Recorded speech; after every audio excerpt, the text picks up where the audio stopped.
Hey guys, Ryan here from the Ant channel. I'm going to be doing a video showing our brand new ant colony, and when we have a new ant colony, that means we also need an ant formicarium. So today I'm going to be designing an ant formicarium for you guys and showing you an easy way to get a cost-efficient and efficient ant formicarium. Let's get right into the video.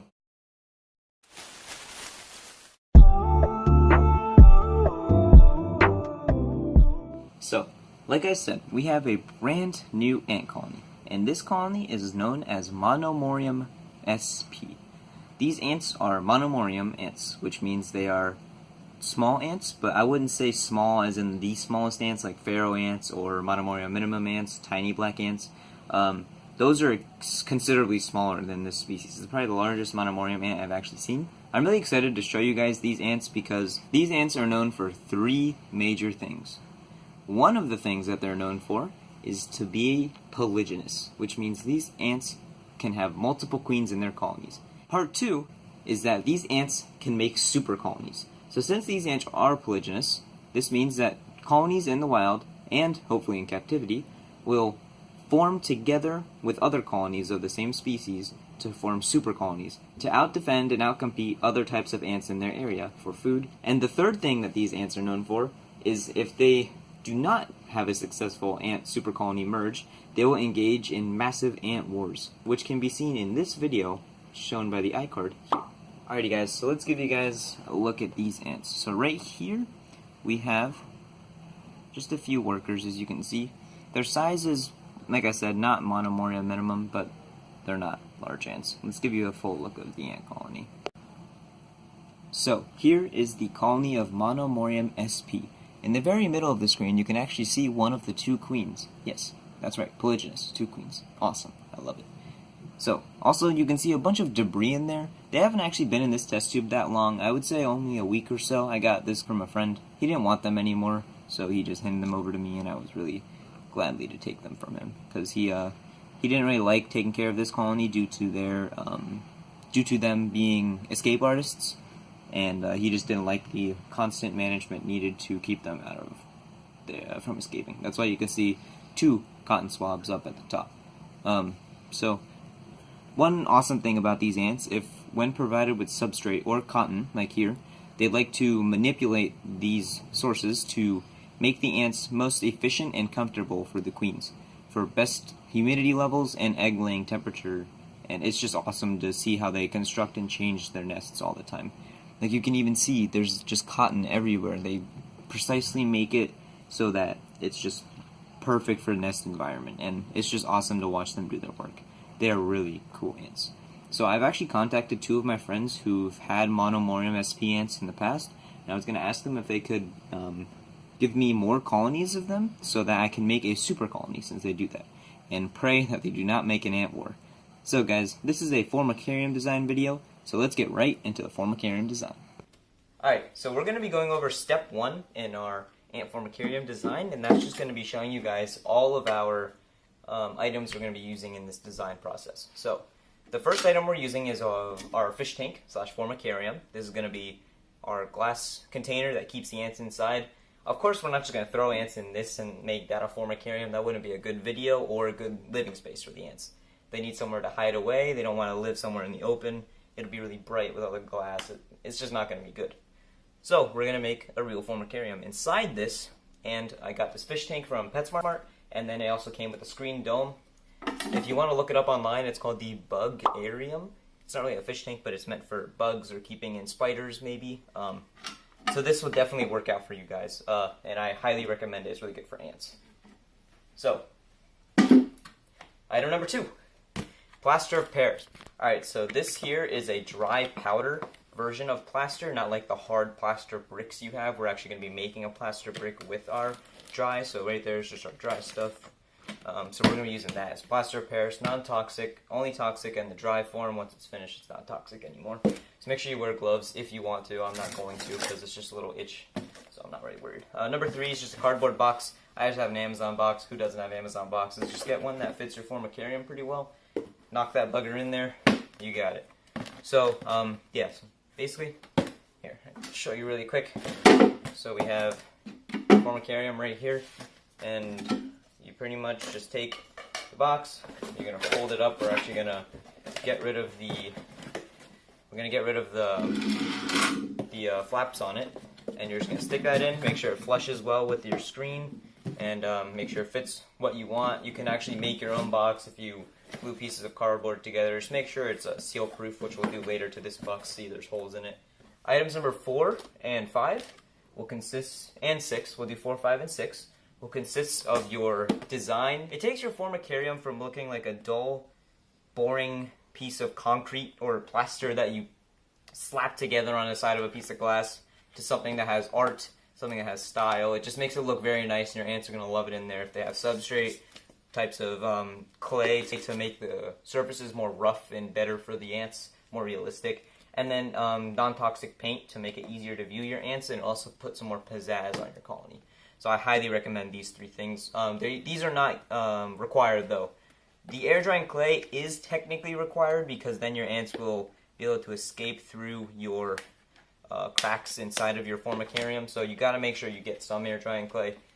This much, I have this a lot because of my design that I'm going to do, but you don't need this much, of course. Alright, so our tools for this are going to be consisting of hammers, masonry wedge, a knife. I just have my pocket knife, just because why not? I don't really need a hard knife, you just need to cut the flaps on the cardboard later on. You gotta get duct tape, pencil to do your sketches. Safety first, everyone. Different bits for your drill right here, carving in our holes. And then scissors, just to cut some tape. So yeah, that's pretty much all of our tools we're going to need for this build. I'm really excited to show you guys this video, and I hope you guys are enjoying it so far. If you are enjoying it, go ahead and drop a like, comment, and subscribe in the video. And let's head into the build phase. Alright guys, so we're going to be beginning construction phase now. In construction phase, these are our supplies. I already showed you most of these. I'm just going to go over which ones you need for this section only. You only want to use these for now. So, supply number 1, plaster pairs. We need our plaster for this. Like I said before, semi-toxic, irritates skin, do not get in your eyes, do not inhale it, do not eat it, okay? I know it looks tasty. It does look tasty. Don't eat it. It looks like flour. Don't put this in your cake either. It won't taste good. Alright, next we have our cardboard box. Like I said, we're going to need to cut off the wings of this thing, and then we'll have to set it up and prepare it. Let's go ahead and do that right now, actually. So I'm going to cut off these. So let's get this first one. So guys, you're going to need to cut the cardboard because you're going to be putting your plaster mold in here. That's why we had to find a cardboard that matched our Formicarium or our aquarium the best, because it's our mold basically for our entire ant colony. So make sure you get one that meets your size well. I'm going to finish cutting up this one and taping some of the things to show you guys progress. Alright guys, so the next step is duct tape. I already got a few outer pieces on and a little bit on the inside. So as you can see, there's still some brown. You just want to make sure all of the edges, like around here and up here, are all covered. So I'm going to finish up taping that, and I'll get back to you when I finish that up. Alright, so I just finished getting the duct tape set. That's what the box looks like. So we're looking good on the inside. We got everything sealed up. Got the outside sealed too. Corners are all good. Everything's intact. So we're good to get our plaster on. So we're just going to set this over here for now. We'll fill that up later. I'll set that down here for you guys. Now we have our cups and our bowls. Step number 1 is going to be making sure you get your containers all set up. So 4 containers, right guys? If it touches your hands, just make sure you wash your hands. But you want to make sure your measurements are perfect. Not like you don't want to get a measuring cup, because then you'll stain that and you won't be able to use it. So we have 1 cup of plaster, and you have to do 2 parts plaster, 1 part water. So make sure that your plaster, if you do 1 cup, you do half a cup of water. If you do 4 cups, 2 cups of water. Just make sure it's 2-to-1 ratio. This is where it's going to start getting messy, guys, so make sure you're careful. So you just want to pour that in. Once you start this process, you got to start moving quick. You're going to hear some noises. There's actually chemical reactions going on right in front of us. That stuff's crazy. So you got to let it sit for about 5 to 10 seconds. Where did I put my spoon? That's not good. Make sure you have your spoon both right there. hand. Thank you. See, without Zach, I'd be lost. So the chemical reaction's starting. You're going to start stirring. Make sure you stir very lightly. You do not want to spill this anywhere. That's why I'm in my garage. So if it does spill, it's not that important because there's already enough stains on the ground here anyways. Make sure you also do this somewhere not inside, like my garage. Like I said, this is inside a garage. It's different than being in your house because it releases odors that may be toxic to some animals, like cats, dogs, humans. Not really. Just don't like inhale the dust. So just make sure you're safe when doing this. I don't want anyone to get hurt while doing this sort of thing. So make sure you do the 2-to-1 ratio, and you're just going to be stirring. You want to do nice slow stirs in the beginning, and then you're going to want to pick up speed. I just have a really small container, so I'm worried about spilling.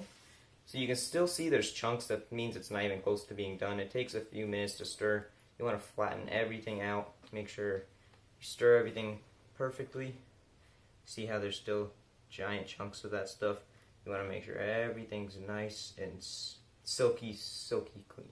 Don't spill any either. If you spill and you're in the middle of making this stuff, you're going to want to make sure you clean it up as soon as it spills. Alright guys, we're going to finish this one up here, and oh whoops, that's not good. So yeah, I'm going to go get something to clean that up real quick. Can't leave any plaster on the ground if you care about the place. I don't really care about my garage. So I'm just going to leave it, clean it up at the end. It won't be too hard to get up. So we're going to finish filling all these things, and we're going to add plaster to these 3 containers so we just get a lot of stuff done at once. Make sure 2-to-1 cups, 1 water, 2 plaster. Make sure everything doesn't fall out. Be clean, be safe. We'll get to you then. Alright guys, so I put some dry in here, but I don't want to get started on all 4 of them at the same time until I get this first one in to see if it's good. What you want it to look like is some just pretty much poopy sort of stuff. Of course, there's going to be some chunks. You can't really get them out in this type of container. So I'm going to pour them into the box, which is once again sealed. And we're going to stir a little more once it's in there, just to get rid of those chunks. So when you're stirring, be very careful. This will stain your clothing permanently and anything it lands on. So just be very careful with it. You want to scoop it in like so. See how I'm getting all of it out? Make sure you get all the way in there. Scoop out all those ridges.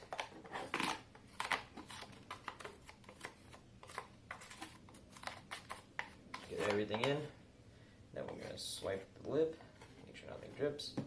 We'll set that down here. So once you get your first thing of plaster in, which mine's in, we have no drips. 100% successful in that, guys. So I'm going to just stir around in here for a little bit. Make sure everything's nice and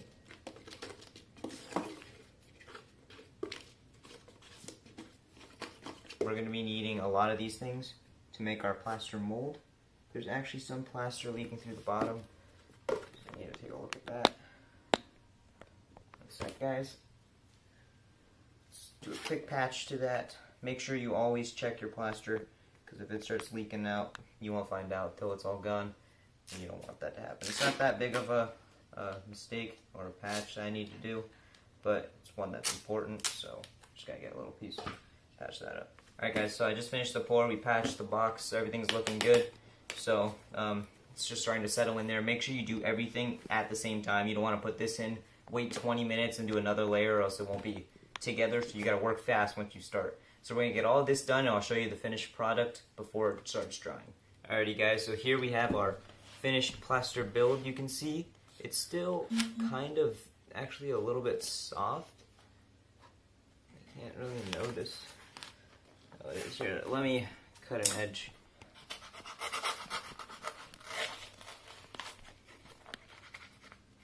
So as you can see, I didn't get as much plaster in as I wanted. I didn't have enough of a container to do so. So opening the plaster, I can see that it is hard. So we got a nice solid plaster. I'm gonna make sure I feel on every side to make sure it's not sticky anywhere before I finish up my cutting of the whole box. So I'm just gonna cut off all the way to the bottom. Make sure everything's good. This wing. So this is pretty much how you're gonna unbox your plaster. So the tape, of course, is gonna be a little annoying, but you had to do it. Just keeps everything safe. Make sure the plaster stays inside, and make sure that the sorry guys, there we go. All right. So you gotta make sure the plaster stays in. That's why we had to use duct tape, and you also had to make sure that we didn't have any issues with the bottom not being straight or flush. So the duct tape will put some imprint on it. You can see it kind of looks like weird. It's a weird imprint. I kind of like it though. But basically we're slowly taking everything off, making sure it's dry every time. So I don't know if you can see right there, but we have a crack here. So that's not that good. We'll just file that down. Should be okay. But you want to make sure, see we got another crack right there. When taking this off, you got to be gentle. You can't just rip it apart because it is still kind of drying. But you put all this in a little while ago.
Alrighty guys, so we're, I'd say about halfway through our carving stage. As you've watched, it's been a pretty hassling thing going on, but we've gotten a lot of stuff done. I am extremely tired from doing this, but I'm really happy with what's come out, and I'm going to show you guys another material we added to the list. It's a palm sander. Basically, turn it on.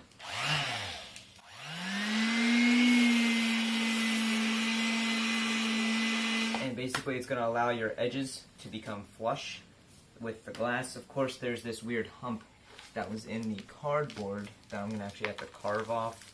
But this is going to be the face of the nest, so I'm not really worried about it. I'll probably end up carving a lot of stuff off anyways. But basically you're going to have to use the palm sander, or you can just use a normal sander and rub back and forth on each plane to make sure it sits flush with every single side.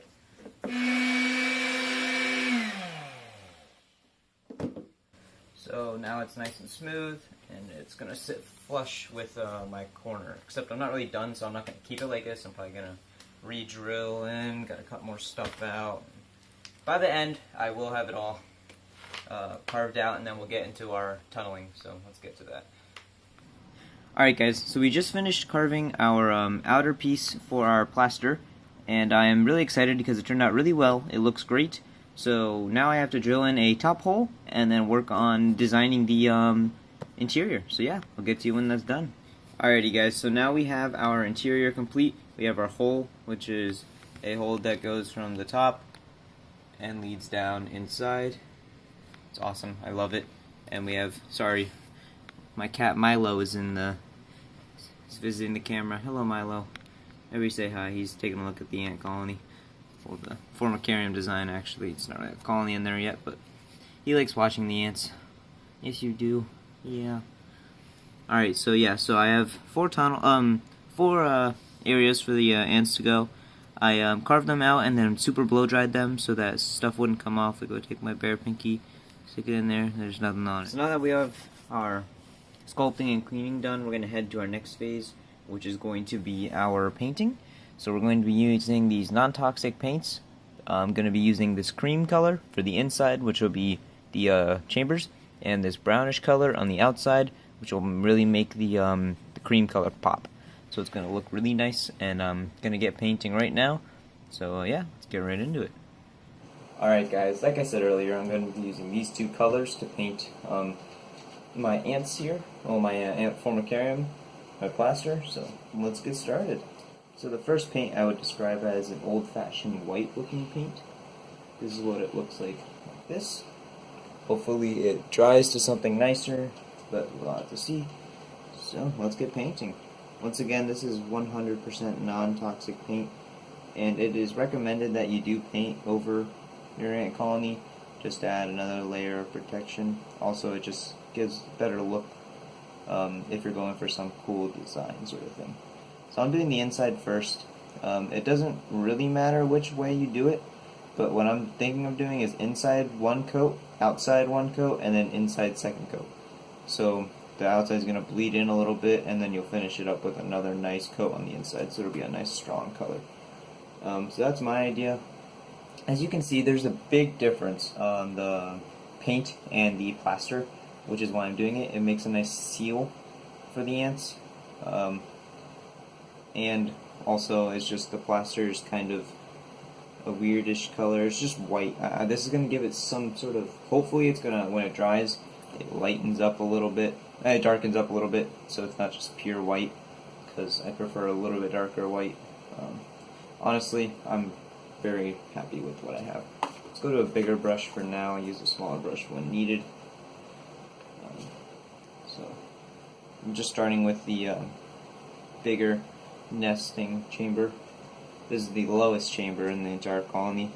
Hopefully they come to this one. I made it really big for them and roomy for their Royal Highness. So you guys haven't seen the colony yet. I'm going to be probably making a video on it soon. But I don't know if I'm going to make a video of it in here or show you guys first and show you moving in there. Here guys, I'll throw an iCard up right now, and you guys can vote if you want to see them moving into this Formicarium or see them already moved in. So it's your call. I'll let you guys choose what you want to see. So tell me if you want to see them move in or you want to see them already moved in and settled down. So yeah, go ahead and put that in, and I'll have the video up next week depending on what you guys choose. If it's the already moved in, it might take a little longer because you gotta let the ants settle, and I don't want to expose them to the camera that quickly after they've just been moved in and having to put light on them to see them. I'm just gonna give them some time if I do it that way. But if I do a video of moving them in, you guys will be able to see them instantly. So I'm just gonna speed this up, put a time lapse on, let you guys watch it with some nice relaxing music. You can go ahead and skip if you don't want to watch it, but if you want to, enjoy.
Alrighty guys, so I just finished the first coat of the white paint, And now I'm going to be moving on to the edges, which will be in this nice brownish paint.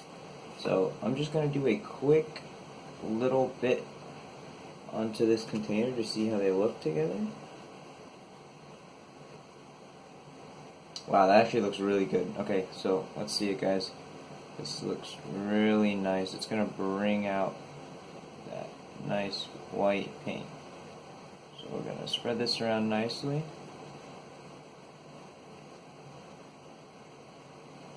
Make sure we get it everywhere. This looks very good.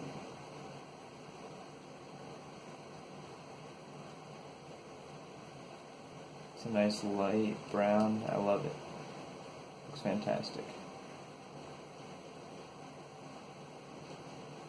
So the reason why I'm putting the white on the inside and the brown on the outside is because the white is going to make it look bigger and make the ants look like they're larger and have more room, and the brown's going to really pull out their colors and make the ants pop in this tiny little Formicarium here. So it's a great design if you have tiny ants, or if you, well, all ants are pretty tiny unless you have like giant ants like dinosaur ants or bull ants. Or so if you have any of those larger types of ants, then you might not want to do a setup or a paint design that'll draw out their color and make them look larger because they're already big enough. But it's up to you. Once again, they're your ants. It's your setup. It's your everything. You choose what you want them to be. So right there, I accidentally blended the two colors, which is going to look bad, so I kind of got to flush that out. This actually looks really nice. The dry, you can see it gets kind of dark, but when you first apply it, it's more of a light brown.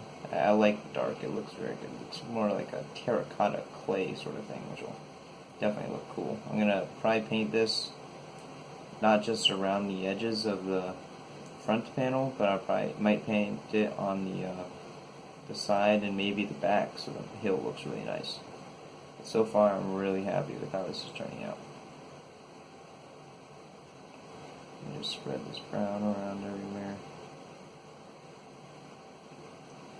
Alright, I'm gonna head back to Timelapse, so time-lapse my painting and you guys can watch and enjoy.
Alrighty guys, so that is a decent look at the finished product of my one coat and one coat. I'm still thinking of putting an entire coat of the brown on top and around on the back of the mountain right here, because I think it would look very good going up here at the hole near the entrance and around the back. So I might do that, I haven't decided yet, but for now I'm going to let the paint dry and I'll get back to you when that happens. Alrighty guys, here's our finished product of our plaster with the paint on it. There are the 4 tunnels that we have, looking very nice. So, now that we have this done, we have to clean our aquarium. which is right over there. So let's get working on that right now. Alright guys, so you can see here that we have some plaster in here. Plaster is terrible to go in your sinks, and because it gets soft again with water, you don't want your sinks to seal with plaster and then it won't drain. So you want to just use a hose outside to get all this stuff off. Make sure you clean the lid also if it was in your workplace with you. You got to make sure you clean everything, alright? Don't let anything unturned. So give it a quick rinse. I also recommend using soap to make sure you get everything off. So if you're using a hose that has a top like this, most hoses do, you can use different settings. I recommend using a shower setting, which is the one I'm on at the moment, to just fill this up and get as much of the stuff that you can that's easy to come off. After you do that, you should fill it up with the water. Then you can quickly dump it out. Dump that out. So now we still have some pieces in the corner. So I'm going to turn that on the jet setting. This will allow us to spray down in here. It's going to splash a little bit.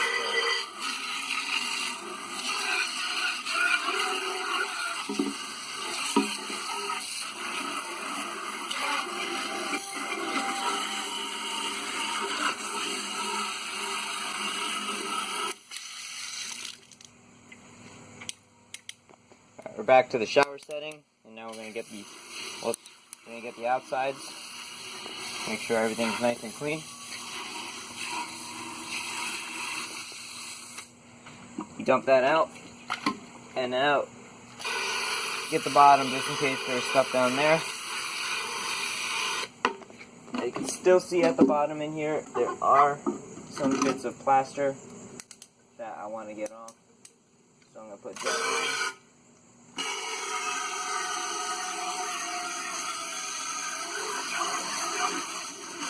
Alright guys, so we're all cleaned up.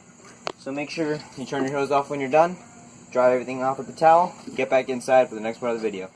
Alright guys, so this is where we're going to be utilizing our air drying clay. So make sure you keep the clay you're not going to use yet in the box still, because it will dry in the air and become hard and unable to use. So use it quick when you do use it. This is the side we cleaned thoroughly. So I'm just going to make sure everything looks good. We do have some stuff coming in up here, so we do have a towel. The ants won't be getting this high on there though, so we should be good. So, this is where we are going to pick up our sculpture, and drop a little bit of stuff in there. Just gotta make sure everything's nice and good, nothing's falling off anymore. So just rub it down clean.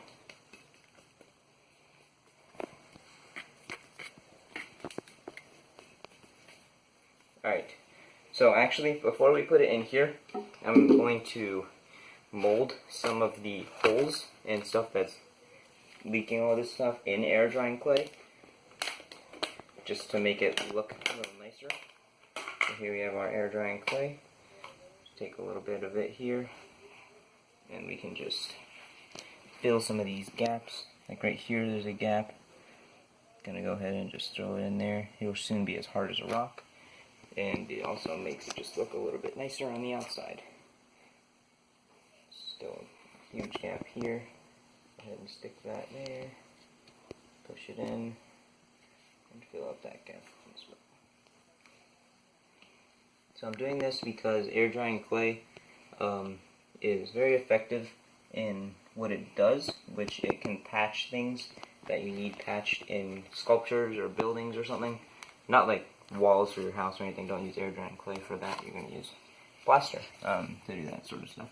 But air drying clay is good for fixing things and attaching things, because it really hardens and makes stuff really stick, which is really helpful. So make sure you use this stuff fast. Like I said, it will dry out soon. I'm actually going to make a little ridge for the ants, partially on the mountain, just because it will make it look a little cooler. So let's form that up a little bit. I do have a lot of clay, and I purchased extra amount for this reason, that I was going to build some extra stuff for them, like a stopping point halfway up for them to like take a quick rest and get a move on back to the top of the mountain. I thought this would be a cool idea, and that'll look cool on the side.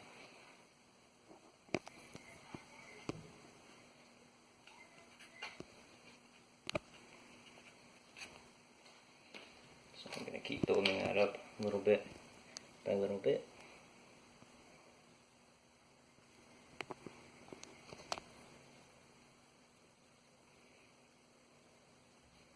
You want to make sure when you use multiple pieces like I am, you make sure they flush together well so it looks like a good finished product.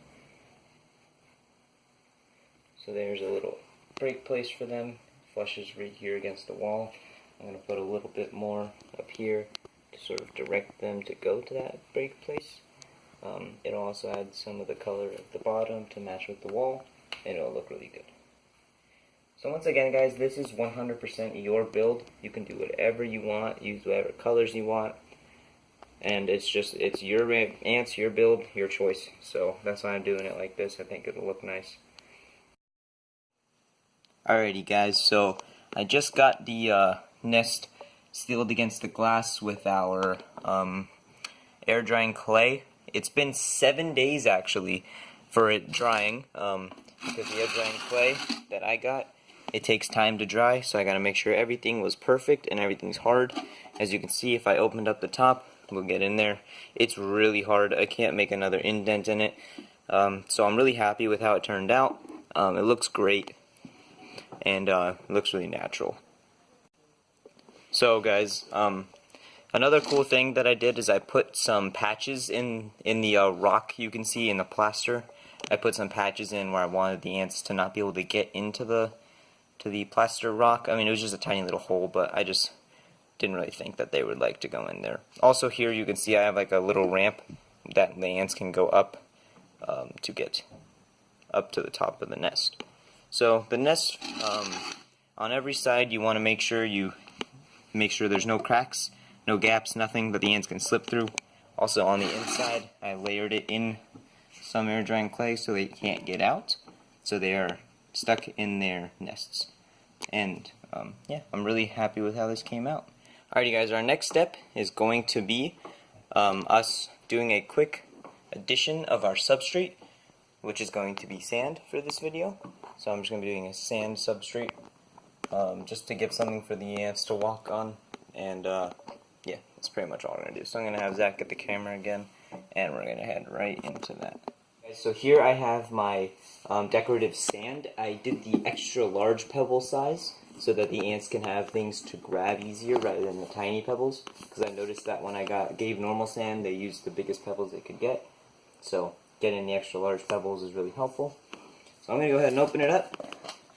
I'm going to only put a little bit of a median in, or substrate, so they don't actually dig through it.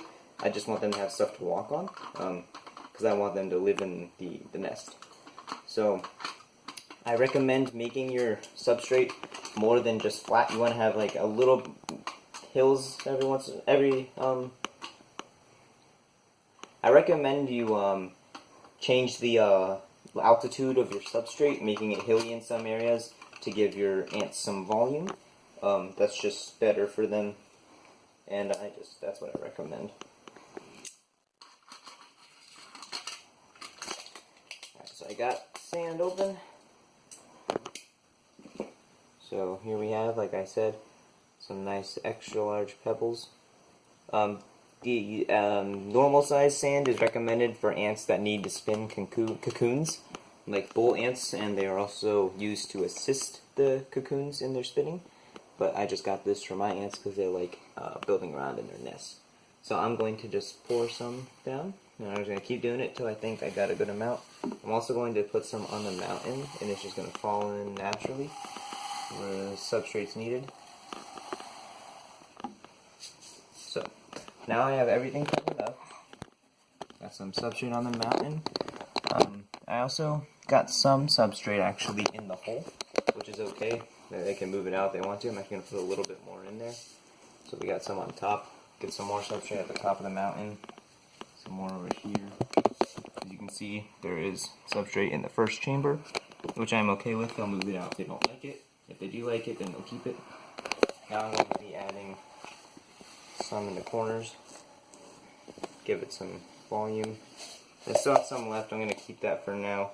But here we have the sand in my Formicarium. Make sure you wash your hands before you end up touching the sand. Also, I do recommend you do something to sterilize the sand. I didn't do it this time because I know that this sand is all natural and it's pre-clean, so I don't have to sterilize it, but there are no added chemicals, which is very helpful when ant keeping because ants are susceptible to disease.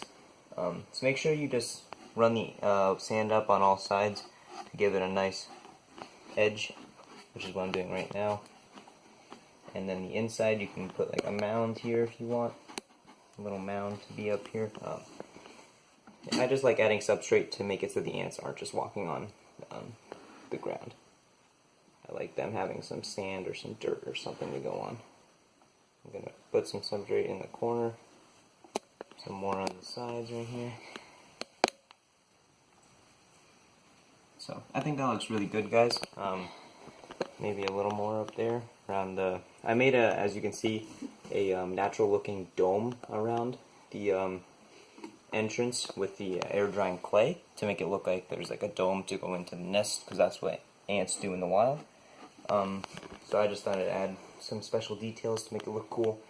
I think I'm going to add a few little rocks here to add some nice look to the nest. Also, I have to do our baby powder and rubbing alcohol mixture on the edge to make sure it is escape proof.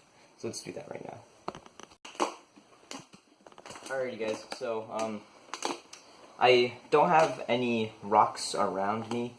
Well, that's kind of something stupid to say. Of course there's rocks, but none of them really fit my size that I wanted. So there is something you can do, which is to make your very own rock. So if you still have some leftover air drying clay, which I did not use as much as I thought I needed, which is okay, because I can make some rocks with it.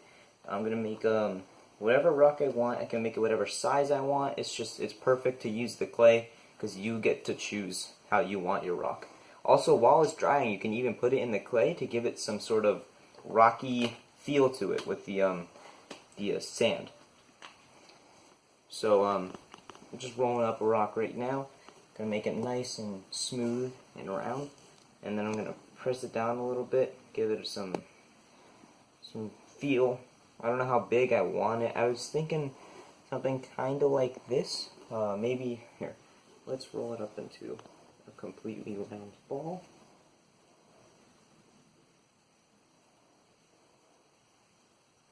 So here's a somewhat good size for my rock, and I'm just gonna set it in here and then flip it and just roll it around, get all the sand on it so that it gets nice and rocky, and then I'm gonna go ahead and just rub the sand around it and tuck it in. So this is just a nice little decor I can do. I'm gonna move it over here actually, rub that around, tuck it all in. You can tuck it into the ground as much as you want or leave it out as much as you want. I'm going to leave it out a little more to give it more of a look. So that's just a little more height I can give my ants. I'm also going to make like a taller, bigger rock. So let's actually move this one more to the corner, and we can cycle the sand around to make it nice. I like that. That looks good. It's a good spot for it. So now I'm going to take more of my air drying clay, and we're going to make an even bigger rock. So here we go. Here's a good amount of clay, and get some more also. And you can either make a rock. You can even, if you want to, against the glass. You can technically make your whole nest without plaster by making air drying clay. It just takes, I would say, at least 2 to 3 weeks for your entire thing to have to dry before the ants will get stuck to it. That's why I'm using the sand, so the ants can easily walk on it and have no issues. But for your clay, to make a clay nest, it'll take a lot of time. But it is easier, and you can sculpt it to the exact size you want without any harm. So this rock is going to be more of a natural looking rock, so I'm going to make it nice and flat on the bottom, and then we're going to kind of make it go up. I'm going to give it some height here. Kind of like a normal rock, like a tall rock would look. Something kind of like that. I don't even know what I'm going for. I might put this one against the glass right over here. And we'll just slide it in there. Press it against the glass, give it a nice look on the sides. Press it down, then we'll feed the sand over it. Just gonna pick up some sand and drizzle it on. So here we have my 2 rocks in the setup. I think that is pretty much good enough for some walking space for the ants. They don't need too much, it just adds more room. If you want to put more in, be my guest. Once again, this is your design. I'm actually gonna press this one against the corner and move some of the sand away. Just give it more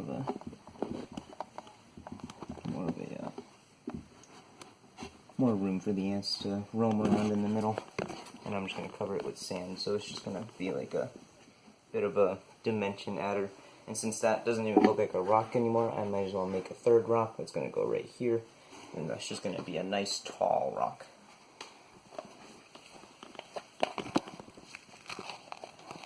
Kind of like the first one was, but it's not going to work the same way. It's going to be self-standing rock. Self-standing, sorry. Also, you can sculpt whatever you want. You can put in letters, you can put different shapes in, you can do whatever designs you think would be cool. But it's all up to you. It's your ants, your nest, your everything. You're the king in all of this.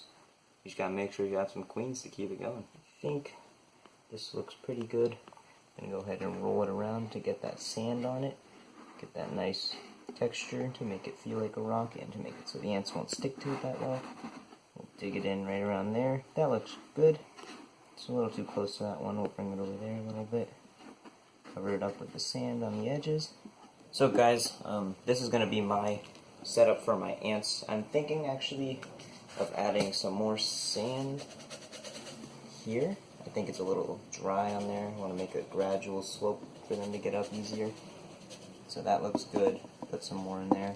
I might end up just using all the sand for them. Moved a lot of it out. So this was a perfect serving size, you could say, for sand for my ants. We've got the perfect amount for this Formicarium. Like I said, I didn't want to make them a digging median. Since this is so loose, they can't actually dig into there. But if they do, in that little spot, which is they need it to be kind of deep, all of the deep spots I put against the glass. So if they do dig in, I will still be able to see everything they do, which is awesome.